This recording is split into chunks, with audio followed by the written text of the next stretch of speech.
Hello, ladies and gentlemen. Welcome to a videocast and podcast from www.univrm.com. Today is one of our opinion articles titled "Squeezing a Stone Gives You Bloody Hands, Not Blood. DOLTS." In one of our continuing series of controversial opinion articles, we rephrased an old axiom: you cannot get blood from a stone. Taken literally, squeezing a stone with your hands will eventually cause you to bloody your own hand. Taken as a metaphor, you can't get money, obedience, or anything else from a person who does not have whatever you want, no matter how long you squeeze. When you try to squeeze someone too much, they will probably, at least, hit you, and then blood will flow, although probably not the metaphor blood you want.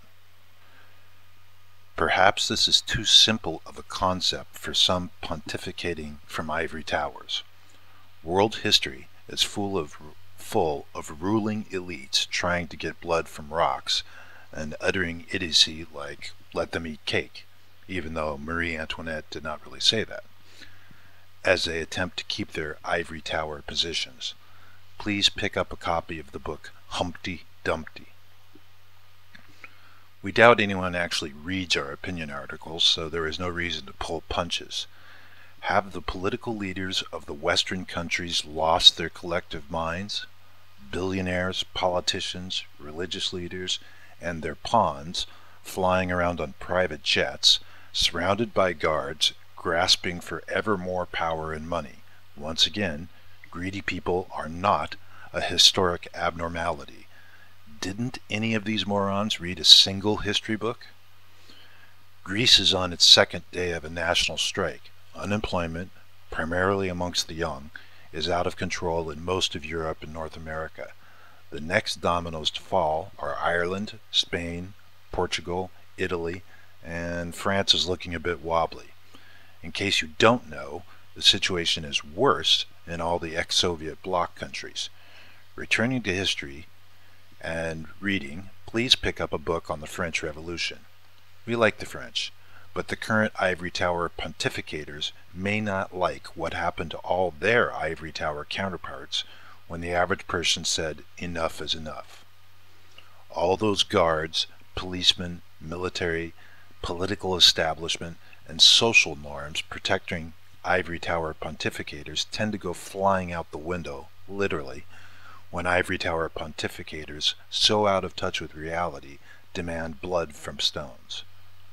Broke, bored, no work, no jobs, frustrated, angry with people from faraway lands, might not worry ivory tower pontificators when they are talking about countries in the Middle East, Asia, Africa, and South America.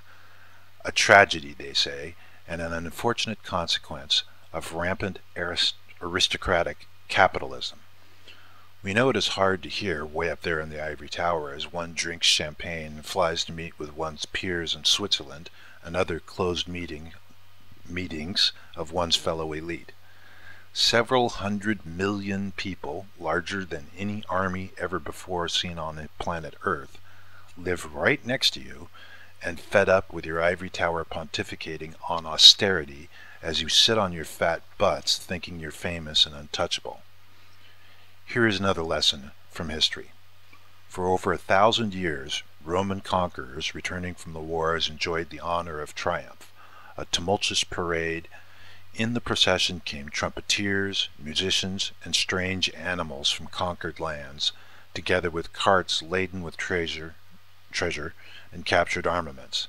The conquerors rode in a triumphal chariot, the dazed prisoners walking in chains before him. Sometimes his children, robed in white, stood with him on the chariot or rode the trace horses. A slave stood behind the conqueror holding a golden crown and whispering in his ear, "A warning that all glory is fleeting, General George Patton." Yes, we know, you ivory tower pontificators do not understand. Perhaps one of your contemporaries explains it better. Former Secretary of State James Baker once said, "Someone asked me what was the most important thing I had learned since being in Washington. I replied that it was the fact that temporal power is fleeting.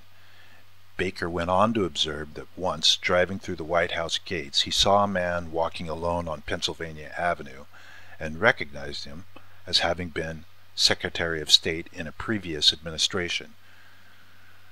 There he was, alone, no reporters, no security, no adoring public, no trappings of power, just one solitary man alone with his thoughts, and that mental picture continually serves to remind me of the impermanence of power and the impermanence of place. As a service to those who may actually read one of our opinion articles, we restate the title of the article.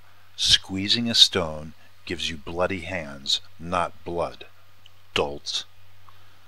This has been copyright 2012, univrm.com, trademarked, all rights reserved. At univrm.com, we create original content with humor and satire on current event news, opinion articles, economy articles, science current events, and our science fiction book series titled Change Hope. As an advertisement, please remember univrm.com offering our science fiction book series, Change Hope, released as a series on a chapter and book-by-book basis like the old Amazing Stories magazine. Change Hope available in all ebook formats and as an audiobook. You can purchase by going to www.univrm.com/downloads/. You can listen to this article via podcast at the iTunes Store by subscribing to univrm.com or read it on Facebook at the UNIVRM channel. You can also listen or subscribe to our articles via videocast or podcast on YouTube on the UNIVRM channel. This has been a videocast and podcast brought to you by univrm.com, and we look forward to bringing you more in future.